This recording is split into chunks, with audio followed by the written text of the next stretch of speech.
기도주일 넷째 날 목요일 낭독문입니다. 하나님의 사랑 어린 경고, 셋째 천사의 기별. 주님께서는 영원한 복음의 선포, 즉 자신에게로 돌아오라는 호소를 통해 첫째 천사의 기별, 그리고 바벨론의 거짓 복음에 대하여 경고하심으로써 둘째 천사의 기별, 죄에 빠진 인간에 대한 깊은 관심을 표현하셨다. 이제 하나님은 다시 마음을 여신다. 그분은 용의 편을 택하는 사람들의 운명에 대해 인류에게 경고하시며 그들이 어린 양에게 귀 기울이고 충성하기를 바라신다. 이 기별은 마지막 심판과 어린 양을 통한 우주적 대쟁투의 결말로 우리를 인도한다. 우리는 선택해야 한다. 셋째 천사의 기별에 사용된 언어와 이미지들이 기독교 복음과 어울리지 않는다고 여기는 이도 있을 것이다. 어린 양의 희생적 사랑의 관점에서 보아야 그 기별에 담긴 의도가 제대로 드러난다. 충성심. 셋째 천사의 기별은 인간이 맞닥뜨릴 가장 중요한 질문 중 하나에 초점을 맞추고 있다.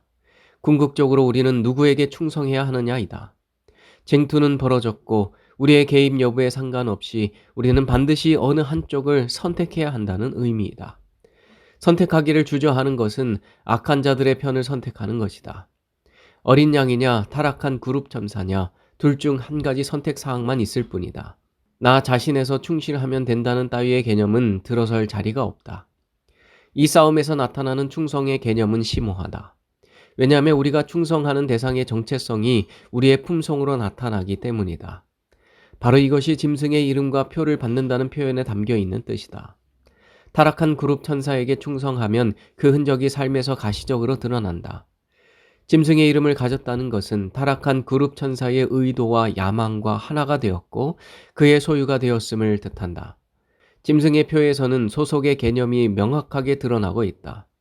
손과 이마에 있는 충성의 표시는 모든 사람이 볼 수 있으며 그 당사자가 타락한 그룹 천사에게 속했음을 사람들은 확인할 수 있다. 표는 우리가 충성하는 대상의 권위를 상징한다. 기독교 변절의 역사에서 충성심을 요구하는 권위의 상징으로 무엇이 사용되었는지를 찾아본다면 단연 그것은 일요일이다. 하나님의 율법을 바꿀 수 있다는 주장만큼 심각한 것은 없다. 제7일 안식일을 쉼과 예배의 날로 정한 하나님의 권위가 토요일을 일요일로 바꿔버린 인간의 목소리에 의해 묵살된 것이다. 하나님의 법은 마지막 대쟁투에서 중요한 역할을 한다. 요한계시록 14장 9절에서 경배와 짐승의 표 사이의 연관성을 주목하자. 누구든지 짐승에게 경배하고 그 표를 받으면 이 두 요소는 불가분의 관계이다. 일요일을 예배의 날로 받아들이는 것 자체가 곧 예배 행위이다. 두 계명 곧 첫째와 넷째 계명을 범하는 것이다. 일요일은 거룩하게 하시는 하나님의 권위를 상징하는 안식일의 짝퉁이다. 포도주와 불. 악인의 마지막 운명은 하나님의 진노를 경험하는 것이다.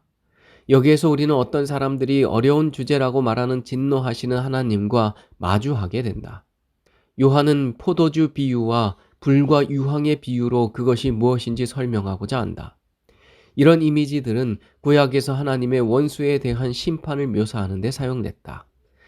하나님의 진노는 문자 그대로 잔을 가지고 마시는 것이 아니기 때문에 이 언어들은 상징적이다. 여기서 중요한 것은 악인이 마시게 될 포도주의 종류이다. 대조적인 핵심 사항이 묘사되어 있기 때문이다.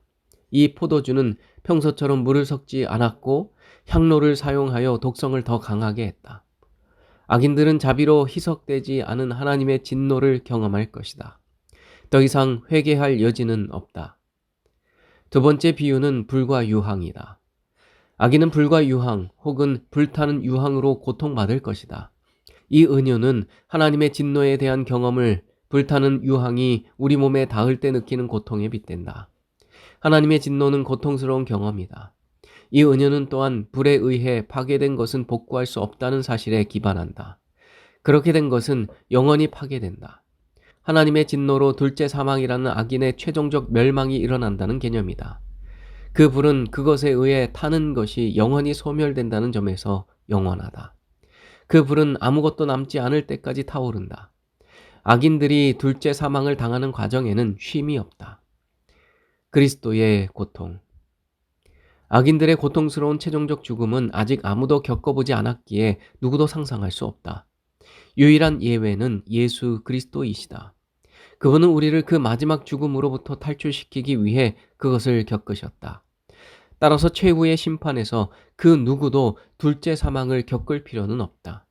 적어도 둘째 사망이 있어야 할 논리적인 이유는 없는 것이다.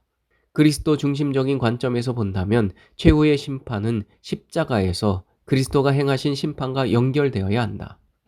십자가에서 그분은 세상에 내릴 심판을 짊어지셨다. 희생제물이 되어 세상에 죄를 지셨다. 자신을 구주로 믿는 자에게 멸망이 아니라 기쁨과 영생을 주고자 그분은 죄에 빠진 인간에게 하나님이 내리신 심판의 잔을 마셔버렸다. 십자가에서 그분은 불침례를 경험하셨고 내가 목마르다라고 말씀하셨다. 삼위 하나님은 십자가에서 함께 고난을 받으셨다. 하나님은 세상을 자기와 화목하게 하려고 아들과 더불어 신성만이 견딜 수 있는 고통을 겪으셨다. 그가 느낀 극심한 고통은 육체적인 고통일 뿐 아니라 자신이 아버지 하나님과 분리되었음을 느끼는 내적 고통이었다. 악인들은 최후의 심판 때에 그들이 하나님과 영원히 분리될 것임을 깨닫고 이와 비슷한 일을 겪을 것이다. 결론. 대쟁투는 실제로 충성에 관한 것이다. 인간이 직면하게 될 상황의 심각성 때문에 하나님의 경고는 위협적으로 들린다. 숨김없는 하나님은 마음의 고통을 그대로 드러내신다. 자신의 피조물이 아무도 죽기를 바라지 않으시기 때문이다. 그 언어는 치명적인 위험이 앞에 있으니 이제 그만하라고 사람들에게 주의를 주는 경고의 표지판이다. 자신과 자신의 아들이 십자가에서 경험했기에 하나님은 이것을 알고 계신다. 한편으로 우리는 하나님의 사절단이 되어 우리를 하나님과 화해시키신 어린 양을 선택하도록 사람들을 이끈다. 묵상을 위한 질문. 1. 왜 성경은 악인과 악인의 멸망에 대해 그토록 생생하게 초점을 맞추는가? 2. 하나님에 대한 우리의 개념은 심판을 이해하는 데 어떤 점에서 도움이 되는가? 하나님을 화난 분으로 생각하며 고민하는 이들에게 어떻게 하면 하나님의 성품을 온전하게 보여줄 수 있을까? 3. 구원의 계획이라는 맥락에서 하나님의 진노를 가장 바람직하게 설명할 수 있는 방법은 무엇일까? 이제 주어진 기도 제목을 가지고 함께 기도하는 시간을 갖겠습니다.